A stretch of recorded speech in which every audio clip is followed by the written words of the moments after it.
Following events of the Avengers, all of the heroes and heroines are faced with increased pressures surrounding their own personal lives, on their own personal aspirations of being affiliated with the Avengers. It all becomes a massive situation when a rogue artificial intelligence created by Tony Stark and Bruce Banner through events, being that of Ultron, decides that humans are an existential threat to the planet itself, and decides that the species must be exterminated. So the Avengers needs to once again unite to stop the threat posed by Ultron. Born in the Netherlands, Dutchman Ulysses Klaue, through unspecified events, made a living for himself as a weapons dealer and mercenary through illicit South African markets. His hatred for Wakanda and the Wakandan people bordered on a racial despisement. Details had it that in the 1800s, his great-grandfather heard stories about Wakanda, the mystical vibranium there, and the Black Panther that protected the region. Through unclear circumstances from the film, the man was killed by the reigning Black Panther of the time, and his descendants grew to hate Wakanda and all that it stood for. So by the time of Ulysses Klaue, the outright hatred for Wakanda and Wakandans was nearly a fanatical ideology within the Klaue family. For a bit of context, in the Marvel Comics, Ulysses Klaue's great-grandfather led a group of Dutch soldiers in an attempt to conquer Wakanda. The Black Panther of the time used a Wakandan jamming device to cause the gun that he was using to jam and misfire. As a result, the man was maimed and killed by his own weapon. The only part of his body that remained was a single foot within a combat boot, at which was sent back to his family.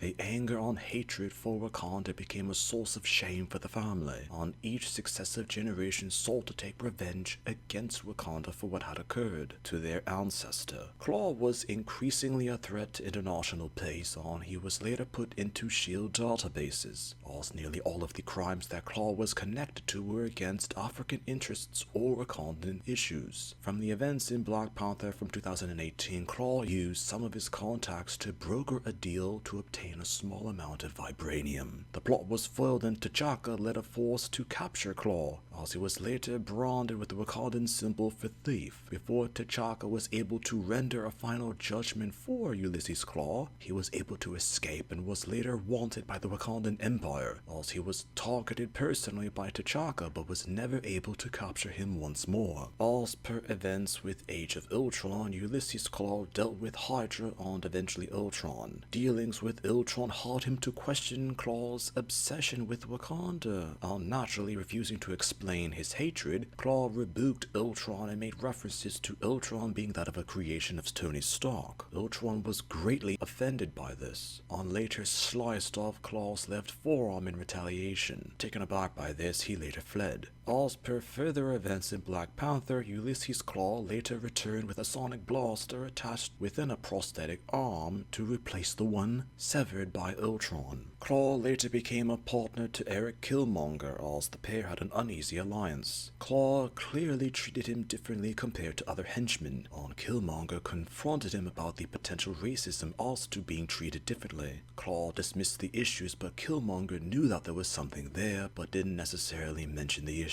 From the events in Korea, Klaue was later apprehended by T'Challa, and Klaue made references to T'Chaka and Wakanda. Okoye mentioned that they should just kill him right there, but T'Challa deemed it more appropriate to arrest him to improve Wakanda's international reputation. After Klaue's arrest, he was later held on and interrogated to little success, as Klaue was eventually broken out of the gaol by his henchman on Eric Killmonger. During the escape, Killmonger later confronted Klaue once again and made references to previous events, as Killmonger eliminated a good amount of Klaue's men. Killmonger made references to how he was treated throughout his life and claimed that he was exiled to Wakandan royalty. Klaue dismissed Killmonger's lineage and asserted that the Wakandans would never see him as an equal, and instead just a deluded man with aspirations of greatness. Killmonger later executed Ulysses Klaue and eventually brought his body to the border with Wakanda and used it as proof of his claim to the Wakandan throne, as neither T'Chaka nor T'Challa were able to kill him. From information now known, popular opinion had Andy Serkis, the actor who portrayed Ulysses Klaue, to be a decent performance from a minor character in the original era of the Marvel Cinematic Universe. Consensus had the subtle references to Wakandan racism on European colonial opinions of Africa persisting, which added an extra aspect of death to the character of Ulysses Klaue. Theories later had it that, though a technical Fantastic Four villain, Ulysses Klaue in some aspects was used as a plot mechanism to advance the stories from the Ultron and Black Panther films. It was also known that Ryan Coogler, the writer and director for Black Panther, intentionally had Andy Serkis speak with a South African accent to make the reference to both the racism against the African people, but a love or respect for the African continent. Due to the sentiment from casual and serious audiences of the Marvel Cinematic Universe-based films of the time, Ryan Coogler later publicly commented that killing off Ulysses Klaue at that particular time seemed like a good idea as part of the story for Black Panther, but in later years regretted it as the character could have been potentially used for future Black Panther projects. As in reference to minor character deaths, the details for Ulysses Klaue was one of the most infamous in the entire original era of the Marvel Cinematic Universe.